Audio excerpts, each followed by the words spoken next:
So hey guys, welcome to the channel. और आज हम बात करेंगे एक बहुत ही इम्पॉर्टेंट और एक बहुत ही शैडोड टॉपिक के बारे में, जिसके बारे में कोई बात नहीं करना चाहता पूरे सोशल मीडिया में, जो कि है लॉन्जिविटी इन फिटनेस। अब ये लॉन्जिविटी इन फिटनेस होता क्या है? ये तो कोई नई चीज़ सुनने को मिल रही है। सो लॉन्जिविटी इन फिटनेस का एक बेसिक सा मतलब ये है कि कुछ ऐसी एक्सरसाइजेज ऐड करना या फिर अपने लाइफस्टाइल में कुछ ऐसी चीज़ें ऐड करना जो कि आपके लाइफ स्पैन को इंक्रीज करती हैं। मैं साथ साथ ये भी बता ही देता हूँ कि सोशल मीडिया पे इसके बारे में ज़्यादातर कोई बात क्यों नहीं करना चाहता। अब यार, लोगों को ना सडन डोपामिन चाहिए। लोगों को ये चाहिए कि यार हमारी बॉडी जो है 2 महीने में 3 महीने में कैसी दिखेगी, इस समर में कैसी दिखेगी, सर्दियों में हमें बल्क करना है, ठीक है, हमारी बॉडी 1 साल में कैसी दिखेगी, एब्स कब आएंगे। तो यार ये सारी चीज़ें बहुत ही शॉर्ट टर्म डिपेंडेंट है। अब कोई लॉन्ग टर्म के बारे में सोचता ही नहीं है कि हमारा स्टेमिना 70 साल के जब हम होंगे तब कैसा होगा, हमारा जितनी भी स्ट्रेंथ है, एंड्योरेंस है, ये 70 साल में कब कैसी होगी, हम सही से चल भी पाएंगे या नहीं चल पाएंगे। तो ये सब जो चीज़ें आती हैं ना, ये हमारी लॉन्जिविटी के अंदर आती हैं। कुछ सेट ऑफ ट्रेनिंग करने से हमारा लाइफ स्पेन बढ़ जाएगा। ये थोड़ा इलॉजिकल सा लग रहा है सुनने में, क्या एक्चुअली पॉसिबल भी है? तो हाँ यार, ये चीज़ थोड़ी अनसर्टेन है कि एक्चुअली कुछ सेट ऑफ ट्रेनिंग करने से आपका लाइफ स्पैन बढ़ जाए। बट जो पॉसिबल है और रिसर्च प्रूवन है वो है कि एक अच्छी ट्रेनिंग करने से आपका हेल्थ स्पैन ज़रूर बढ़ जाता है। अब इन दोनों चीज़ों में बहुत बड़ा फ़र्क है। Life span is just that how many years you live, but health span is how many years you actually enjoy. Longevity के बेसिक 4 पिलर्स हैं हमारे फिटनेस के अंदर, जिनके बारे में अब हम बात करें। Pillar number 1 is strength resistance training. So strength से मैं यहाँ पे कोई बाइसेप कर्ल मूवमेंट करने की, ट्राइसेप रोइंग, ये सब करने की बात नहीं कर रहा हूँ। यहाँ पे मैं बात कर रहा हूँ एक्चुअल प्रोग्रेसिव स्ट्रेंथ वर्क। जैसे कि हम सबको पता है कि 30 के बाद हमारा पर डिकेड 3 से 8% मसल मास गिर जाता है। तो उसको रिवर्स करने के लिए हमें स्ट्रेंथ ट्रेनिंग मस्ट है। More focus on compound movements, squats, deadlifts, overhead presses, rows, lunges, and control that eccentric part of the movement more. हमें ईगो लिफ्टिंग नहीं करनी है, हमें बहुत ही रेप्स के साथ खेलना है। और ये नहीं करना कि भाई वेट लगाओ और ताड़ा तोड़ी करो जिम में, उससे कोई फ़ायदा नहीं है। वो सिर्फ और सिर्फ ईगो लिफ्टिंग है। So in short, it's not about maxing out, it's just consistency over the years. Pillar number 2 is having a zone 2 cardio. अब जोन 2 कार्डियो क्या होता है?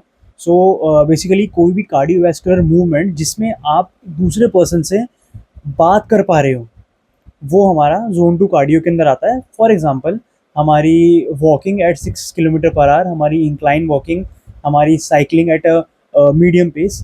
सो basically it's not leisure walking, but it's not that sprinting as well. So it's kind of a sweet spot in between them.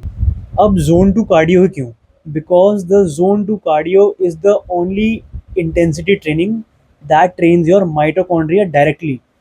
अब जितना ही ज़्यादा हमारा better mitochondria होगा, उतनी ही ज़्यादा हमारे बॉडी में एनर्जी रहेगी, क्योंकि mitochondria is the power of the cell. So इसलिए जोन 2 कार्डियो बहुत ही ज़्यादा इंपॉर्टेंट है, चाहे वो हमारी फैट बर्निंग के लिए हो, चाहे बेटर परफॉर्मेंस के लिए हो, everything. So aim for 150 to 200 minutes per week, that equates to 45 to 60 minutes per session. You can do swimming, rowing, brisk walking at incline, and a slow pace walking at 6 km/h as well. Pillar number 3, stability and mobility. एक study के मुताबिक जितने भी लोग 60 to 65, around 70, जितने भी लोग हैं, उनके जो मेन कॉज ऑफ डेथ रहती है वो रहती है हमारी फॉल। मतलब वो गिर जाते हैं कहीं ना कहीं से, वो अपनी बॉडी को उस तरीके से बैलेंस नहीं कर पाते। इसका क्या मतलब है? सीधे सीधे इसका ये मतलब है कि उनके जॉइंट्स में वो स्टेबिलिटी ही नहीं रहती उस एज तक कि वो अपनी बॉडी को इफेक्टिवली बैलेंस कर पाए। This is the pillar that gym culture completely ignores. They don't even care about your stability and mobility work. Think about it. क्या तुम एक पैर पे भी खड़े हो सकते हो अपनी आंखें बंद करके 30 सेकंड के लिए? क्योंकि आई बेट तुम नहीं कर पाओगे। मतलब ये कितनी बेसिक सी चीज़ है ना, एक पैर पे ही तो खड़े हो ना बैलेंस करके।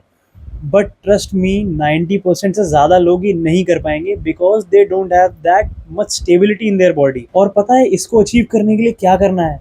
सिर्फ आपको दिन में 10 मिनट निकालने हैं अपनी स्टेबिलिटी और मोबिलिटी की एक्सरसाइज करने के लिए।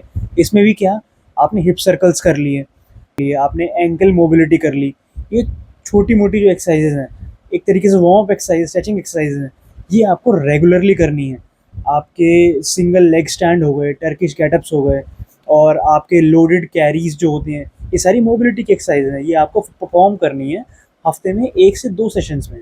And the fourth and final pillar is VO2 max.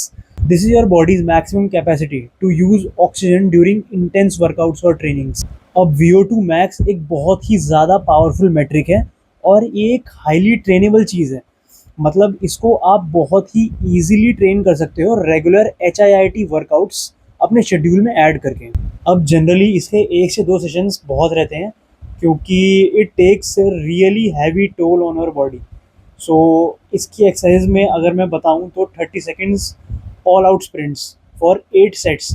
Like 30 seconds आपने स्प्रिंट किया, then 90 seconds of recovery, then 30 second of sprint, ऐसे ही 8 बार आपको करना है। So it's a rigorous training actually, but ये ट्रेनिंग चालू करने से पहले आपका जोन 2 बहुत ही अच्छे लेवल पे होना चाहिए। इट्स नॉट दैट कि आप पहले दिन आए और आपने HIIT ट्रेनिंग चालू कर दी, ऐसा नहीं हो सकता। आपको जोन 2 परफेक्ट करना पड़ेगा पहले। अब इन सारे पिलर्स को कंबाइन करके मैं आपको एक चार्ट दे देता हूँ लॉन्जिविटी की ट्रेनिंग का डे वाइज। ये चार्ट हमें फॉलो करना है। Monday strength, Tuesday cardio, Wednesday strength, Thursday cardio, Friday strength, and then Saturday VO2 max की ट्रेनिंग हमारी रहेगी। जैसे कि मैंने बोला था, हफ्ते में 1 बार तो करना है, और देन संडे फुल रिकवरी। तो तुम अगले महीने कैसे देखोगे, वो उसके बारे में सोचना बहुत ज़रूरी है, मैं बिल्कुल एग्री कर रहा हूँ। बट लॉन्ग टर्म गोल्स भी होने चाहिए। ये ना हो कि तुम इतनी ज़्यादा तुम लिफ्टिंग कर लो, अपनी बॉडी पे टोल डाल लो कि अगले 30 सालों के बाद तुम्हारा कुछ बचे ही ना। वो बॉडी बचनी भी तो चाहिए। कब के लिए बना रहे हो? सिर्फ 2 महीने के लिए बना रहे हो क्या? तो इसलिए ये चीज़ें भी बहुत ज़रूरी हैं। Longevity in fitness is very very important.